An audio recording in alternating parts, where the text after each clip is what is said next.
Okay guys, this is gonna be a little bit more of a solemn video. Talking about the things that I lost over the week, but yeah, but it's not completely bad. So let's get right into the video. So let's make sure to like and subscribe. Let's go. Okay, so right there where the green polyp toadstool used to be, yeah, it's dead. The power head like fell and it got just blasted with like uh, like current, and it was like destroyed. It was unsavable. I like waited a week. I probably should have filmed it, but I was just kind of just destroyed. And yeah, algae grew all over it, and it wasn't opening back up, wasn't extending. I mean, yeah. So I managed to get my hands on a couple of anemones, a rose bubble tip and a green bubble tip. I got the green bubble tip first, and I saw it was doing really well, so I got the rose bubble tip. But now the green bubble tip is not doing so hot. He's not doing as well as he was. He's doing okay. That's all I can say.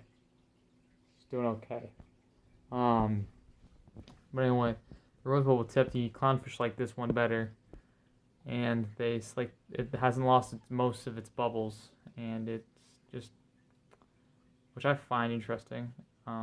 It doesn't have a whole lot of flow on it either, and whenever I feed it, it just gets all the food and closes up immediately. I like to feed it whenever I feed it mysis.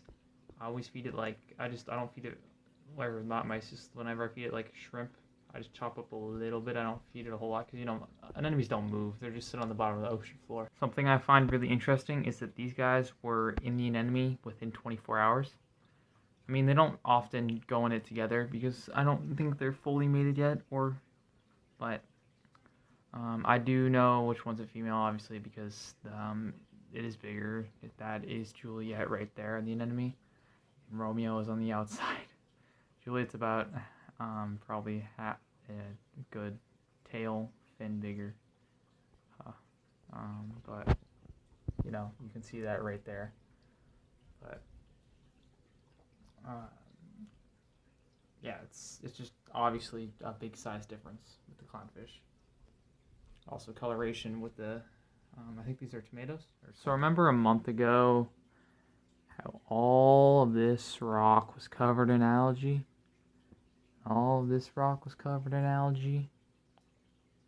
Yeah, that's not a problem anymore. Because we have a sea urchin, a pincushion urchin. And he eats he eats a lot of algae. Like no tomorrow. Like this whole wall. It's like gone. And it's amazing to see how much that pincushion urchin eats.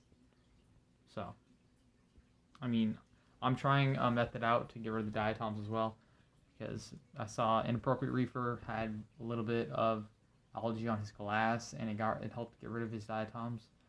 I mean, also he was following a strict lighting schedule like I am. I'm doing I think 9 a.m. to 10 a.m. to 9 p.m., which is a pretty good lighting schedule for what I'm doing. And it seems that everything seems to be happy.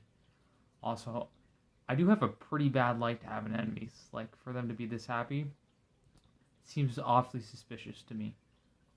I am doing vitamins as well. Okay, it's called silicon concentrate. And this is what I put in my fish food whenever I feed my fish or anemones. And I would recommend putting any sort of vitamin in your fish food or whenever you feed your anemones, corals, Oyster feast is good too, You